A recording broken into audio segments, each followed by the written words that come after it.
Ndio. Umeleta vizuri. Hapo vipi? Amekaa.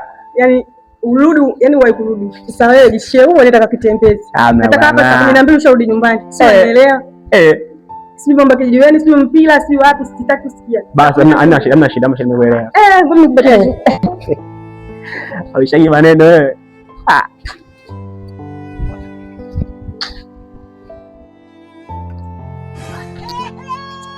Wife, napita huko kwanza.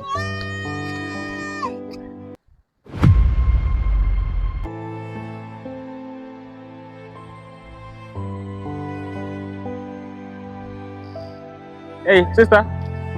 Mambo? Samani. Vipi? Fresh. Naona umepita sehemu fulani hivi. Kajua si ndio wenyewe watu wangu wapendeza wase. Asante. Serious wapendeza. Unaona wapi? Hapo tu mbele. Kweli? Unajua nini sister? Of course ni mzuri, unaelewa. Yaani nilipokuona tu moyo uli. Au unasemaje?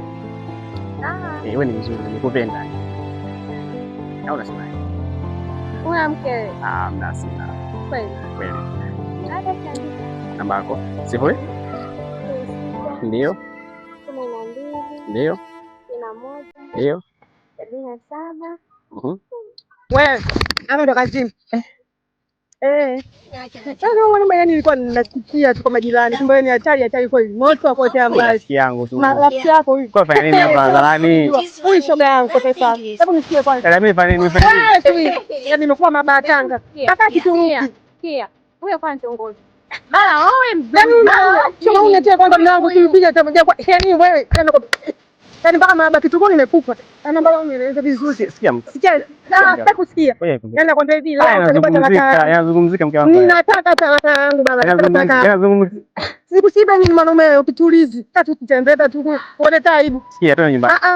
Twende nyumbani. Hapa watu wengi wanaangalia. Tuna kwenda talaka yangu na mwacha mke wangu. Mara si nini? Huyu. Si mama upoja riziki huyu shoga yangu mpaka maaba ya Tanga na kituruki nimempa.